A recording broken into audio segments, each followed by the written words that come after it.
Today, preview season rolls on, and it's all about the North Carolina Tar Heels, really all about Bill Belichick. Welcome to Armchair Analysis. Hope you guys are having a fantastic day so far. I believe it's Sunday as of the time I'm recording this.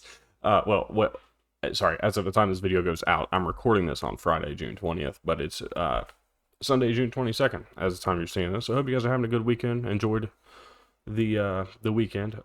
Starting to get really hot around here, especially here in North Carolina, and what a good time to talk about North Carolina since we're on the subject. The Tar Heels are going into a brand new era, and truth be told, I don't know what it holds. I don't know that anybody really does know. We'll talk about that and all that here in just a minute, but first off, I just want to say thank you guys for tuning into the videos over the last couple of weeks, and really since the beginning of June. It's been a lot of fun starting and going through every single Power 5 team, and we're not stopping until we finish with Ohio State at the very end. Of course, we're bumping them up to dead last because, of course, they're the most recent national champions. Beyond that, though, the videos have been great, and there's playlists on the channel. You can make sure you go check that out. We have every single team, starting with Florida State all the way till today, of course, North Carolina. And we've covered a lot of fun teams. We've covered a lot of teams that might just be a sneaky playoff contender. We've covered some teams who are just looking to see what they have and how they're going to build. And if you're a college football sicko, this is the place to be. We talk about every single team. We talk about really their entire depth chart, at least the starters, and then some of the depth pieces, especially if we think they can make an impact. And, of course, the defenses, what they were last year, what they're going to be. And, of course, at the very end, we do a schedule prediction. So with all that said, stick around, leave a like, subscribe, comment down below, and here we go, North Carolina. To talk about 2025, we got to talk about 2024. Even though, to be completely honest, it's not going to matter much because this team is not very much similar to what they were last year in 24, of course. Given the fact that it's a brand new regime, Bill Belichick, who would have thought he'd be a college football head coach? But he's taken upon the challenge, and he's brought some really good coordinators in with him. We'll talk about that. But this team at 24, 6-7, 3-5 in ACC play. They were a little below average, and truth be told, they kind of sold out, especially once Mack Brown made some interesting comments last year, and I can't remember, this honestly just popped into my head. But Mack Brown made some comments, and we kind of knew that it was the end for Mack Brown. We knew he was going to be done, whether he got fired or resigned or the mutual parting of ways. We knew it was over. And we knew that North Carolina was going to have to start fresh. And I think that we can all say that we did not expect it was going to be Bill Belichick. But a team with Jordan branding, a team with NIL aspirations, and granted they have academic expectations on top of that. But I think we all know that North Carolina is a school that definitely caters to their athletics. Of course, their basketball program being so good, their baseball program was just really solid in the NCAA tournament. Didn't make it very as far as they probably would have liked to, but North Carolina is becoming a bit of an, I don't want to say an everything school, but they're really good at what they do, and that's just being a solid team that's competitive in all athletics. And they're trying to do that again and going forward. And to do that, you got to bring in a name, and they went the Colorado route. Colorado hired Deion Sanders a couple years ago, and look at where they are. They were just a 9-win team last year. North Carolina starting, instead of 1-11, they're coming off a 6-7. And they're going to try to bounce back and become a playoff contender immediately. They averaged 30.9 points per game last season. That was 45th in college football. They gave up 28.1 points per game, 89th. And then averaged negative 0.3 in the turnover margin per game. That was good for 90th in college football. So they were top 100 in every single category. It's a good start. You top onto that, they had a top 10 portal class. They were number 9 specifically in the transfer portal, and then they were 36th in recruiting, and that's with only a few weeks of Bill Belichick in the conversation. This team has a lot to love, and there's a couple things that I really do love about this team. It starts with the offensive coordinator. That's Freddie Kitchens. Big fan of Freddie Kitchens. I think he's one of the best offensive minds, at least he was at the NFL level. I think he's going to come down and do the same thing at the college level.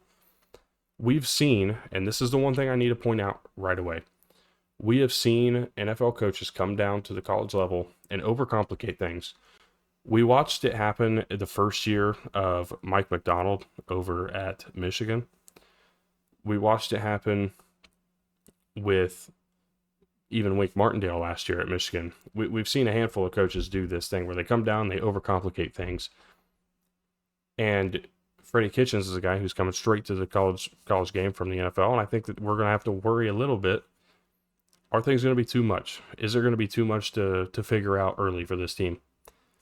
Only time will tell, but it is a thing to note. I think that we really have to pay attention and temper some expectations early in the season. But if you want a quarterback that I think can be a dark horse Heisman contender, especially if North Carolina's a 9 or 10 win team, it's Gio Lopez. Absolutely love this guy. Coming out of South Alabama, one of the best quarterbacks in the group of 5 last year. He can sling the rock with the best of them, but it's really just the confidence that he has, the ability to do whatever a coordinator asks of him. He's been really solid so far in his career, and I'm excited to see what he can do for this team. Now, of course, they got Bryce Baker, a true freshman, expected to be the backup behind him. We'll see what happens, but this is the Geo show, and I expect it to be a really fun one to watch. At running back, they got Davion Gauss and Caleb Hood. I think Caleb Hood's probably going to be the more productive running back, the more big play running back. But Davion Gauss is not a guy that I'm worried about. At wide receiver, you got Jordan Shipp, Kobe Paysour returning, and that's a guy who I'm really excited to talk about. And then Isaiah Johnson's coming over from Michigan State, going to be a guy who is expected to take on that wide receiver 3 role. You got Paul Billups, Chris Colliver, Javarius Green, a redshirt freshman, and then even true freshman Adrian Wilson on the roster. I don't know who all is going to be in this conversation to play and be consistently on the field, but what I do know is it's Kobe Paysour, wide receiver 1, and he is going to be the guy that I think makes or breaks how this offense works. At tight end, you got Jake Johnson, of course, brother of Max Johnson, who came over last year, and I think Jake's going to be a really good tight end for this team as well. Offensive line, they got 6 transfers. They bulked up. They added a lot of depth to this line of scrimmage. There's a lot to love offensively. Again, this is going to come down to Freddie Kitchens. How does he call plays? How complicated does he make things? As for the defense, it's going to be led by defensive coordinator Steve Belichick. Yeah, we kind of knew that was coming. He's coming over from Washington, and what he did for Washington and a guy like Carson Bruner, for example, that's a big one that comes to mind. But even before Carson Bruner, what he's been able to do here at the college level, on top of what he's already done at the NFL level, he doesn't overcomplicate things. It's very simple, very effective. And I have a lot of high hopes for this team, and in this unit specifically. It's hard for me to say what the lineup's going to be, because this team has a lot of transfers and a lot of guys that I think are going to kind of rotate in and out on a consistent basis. The biggest thing they did was add a lot of depth, and they also improved a lot of places as well. Some guys I'm excited to see and talk about, of course, C.J. Mims, a nose tackle, expected to be a pretty solid player, a pretty big deal for this team. Thaddeus Dixon, cornerback, I'm expecting to see a little bit out of. Of course, Caleb Cost returns. He's going to be expected to be the nickel. You have some other guys. Will Hardy, of course, going to be the returning safety. Him and Gavin Gibson are expected to be the starters. There's a lot of guys that I think can be impact players. I just don't know who it's going to be. And I would be lying to you to act like I do, because it comes down to how are they going to mesh, and how is Steve Belichick going to do year one. This team does not go without questions. Of course, the bigger questions are the off-the-field issues, the distractions around Bill Belichick and his personal relationships, which I think are not my business, personally. That it has nothing to do with me. I don't care. I care about how it affects the football field. And so far, we don't know. We don't know if it's going to affect anything. Well, all I know is that distractions can create issues, especially when the distractions involve a head coach. Similarly to what we saw last year with Mac Brown, granted it was a different type of distraction, it still played the same, and it still turned things into kind of a mess at the end of the year last year. One thing that hindered this team was quarterback play, and they've 100% solved that problem. And my overall thoughts on these guys, plain and simple, was that I do remain skeptical of the things that happen off the field, because while I don't care, while it's not my business, and while I never will really care about personal lives as long as uh, it does not affect the safety of others, the distractions are hard to deny, and it's hard to really feel like, again, what we just saw from this North Carolina program last year with Mac Brown. It is hard for me to sit back and say, yeah, that's a far cry from happening again, because I think we're closer to that than we are a national championship team or contender. And that's probably an obvious thing to say, but that's true. Those are honest feelings. On top of that, it's not a light schedule. It's not easy whatsoever. And they started off on Labor Day with TCU, who has already been beaten in the national spotlight by one first-year head coach, especially here in the Sonny Dykes era. So why in the world would they be taking this one lightly? I don't care if this game's in Chapel Hill or in Fort Worth or somewhere in between. This is going to be an absolute blast of a game. Like, we got a treat on Memorial Day, that's for sure. But then you go on the road and you play Charlotte. Charlotte's not going to be a bad team. I really love Tim Albin, and I think they're going to be fun to watch. UCF on the road, you're willingly going to the bounce house? Okay. Clemson, sandwiched in between 2 bye weeks. Interesting strategy. That means you got a really long road to the end. But even on top of that, Clemson is the team you sandwich between bye weeks. It's going to be a tough win. You have some other interesting games. A road trip to Syracuse, a game against Duke, sandwiched between road trips to Wake Forest and NC State. You closed out with 3 in-state rivals right in a row. This is going to be a fun schedule. This is going to be a fun team. And to be honest, while I talk about, the off-field distractions, it is hard to deny the talent on this team. It's hard to deny the coaching staff, because they are loaded in all aspects. This is not a team that is a juggernaut team. They're not going to go out and go 12-0. I would be blown away if they go 12-0. But what I won't be is surprised if they are a playoff contender. It really, again, it comes down to on and off-field distractions. And how do they approach the field? How do they approach every week? I think they're going to be prepared. Again, you just can't deny it. You can't overlook what happened last year, and you can't overlook what we've witnessed and heard so far in the first, not even 6 months of the Bill Belichick era at North Carolina. I've already kind of talked about the schedule, but let's go ahead and take an actual look at it. As this team sits at an over-under of 7.5, the over is certainly the favorite here. Odds to win the ACC are plus 4,100. National championship odds plus 85,000. Meaning they're not likely to win it, but they're certainly not at the bottom of the barrel to win it. It'll be interesting. So let's go ahead and predict the schedule. You start out, again, Labor Day night against TCU at home. TCU's been embarrassed on this stage before. First game for a famous head coach or a big-name head coach. But the one thing that gets me every time when I look at this game is just the overall, the experience together as units. TCU has a lot. TCU has a lot of retainment. It continues to push forward, and they have a guy who I think is one of the best quarterbacks in the Big 12, and Josh Hoover, if not the best quarterback in the Big 12, up for debate. Josh Hoover. And granted, I love Josh Hoover versus Gio Lopez. Like, this is 2 possible Heisman contenders, depending on how both their teams do. I'm taking Josh Hoover and the Horned Frogs to get the job done on Labor Day night, give North Carolina a loss early. Like I said, this Charlotte game in week 2, not going to be any lighter, especially on a short week. You go on the road, you play these guys in Charlotte, obviously. And it's not going to be an easy game. This is Tim Albin's, hey, welcome home type of thing. Welcome to this program, and you could stay here for a really long time if you do just this game here. Now, I'm not predicting that by any means. I am going to take North Carolina to win, and I'll just go ahead and throw up the win over Richmond. The Charlotte game is going to be an interesting one because it shows how they're going to bounce back and where they are as a team overall. I mean, they're going to come out, and I would say probably win comfortably in both those games and move forward. You go on the road to UCF. You saw my UCF preview. You kind of know where this is going. But I am still sticking with North Carolina to get the win. I just think they're overall the better team. UCF has a lot of building back up to do. And I think they will. Don't misunderstand that I think that's going to happen. But it is going to be really interesting to watch how that goes forward. For now, though, North Carolina, the better team. I think they'll get a win. I think they'll win comfortably on the road. You sandwich 2 bye weeks, or basically the 2 bye weeks are the bread to the sandwich of Clemson in between.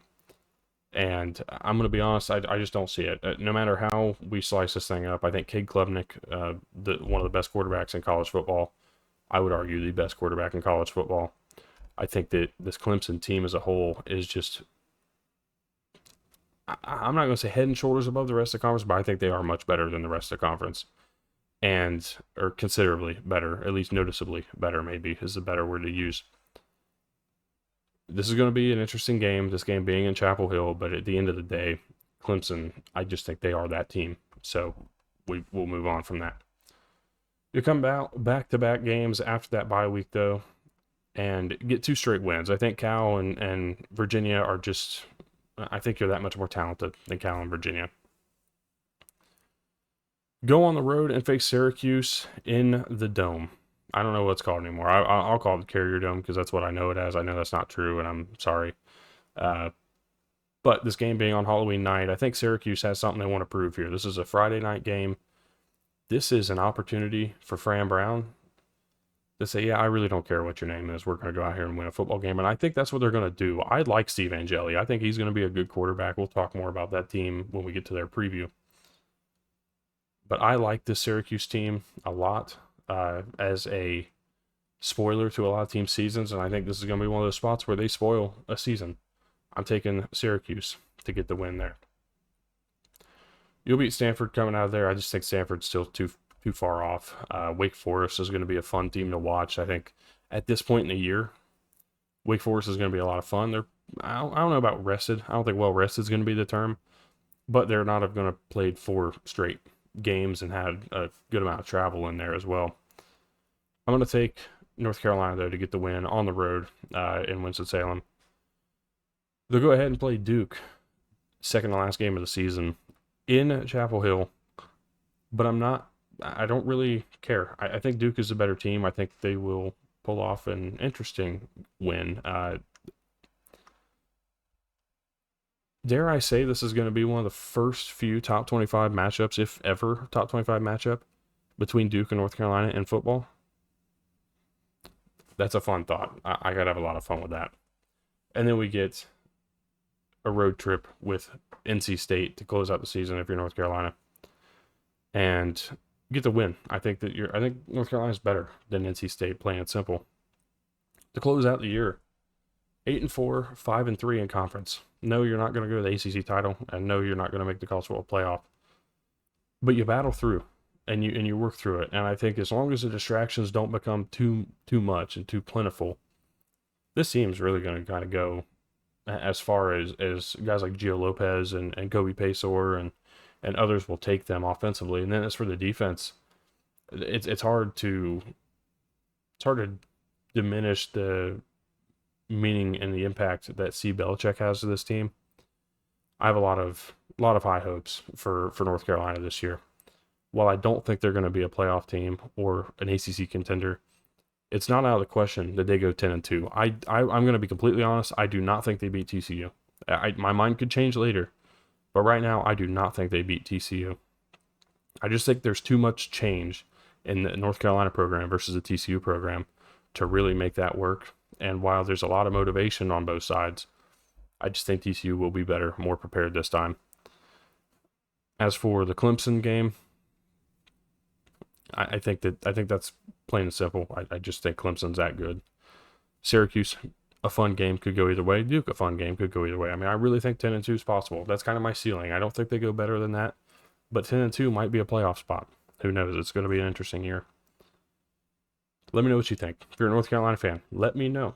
What am I missing?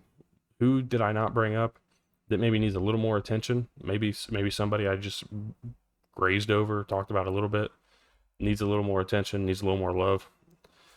Happy to hear all that. You can utilize the comment section as you wish. I really don't care. You can tell me how wrong I am. Maybe you think North Carolina goes worse than 8-4. Maybe you think they're so much better than 8-4. Hard to say. Who knows? Nonetheless, I appreciate you all tuning in and checking out the video here today. If you enjoyed, I ask you leave a like, subscribe, comment down below. Again, let me know what you think. Tomorrow, Big 12 once again, and it's Cincinnati. I'm excited to talk about this team. They're a team that went 5-7, kind of figuring out who they were, but I think they bring back a lot. They could be a sneaky team in the Big 12. We'll talk about all that and more again tomorrow here on the channel. Make sure you stick around. Again, like, subscribe, comment down below, and we will see you then.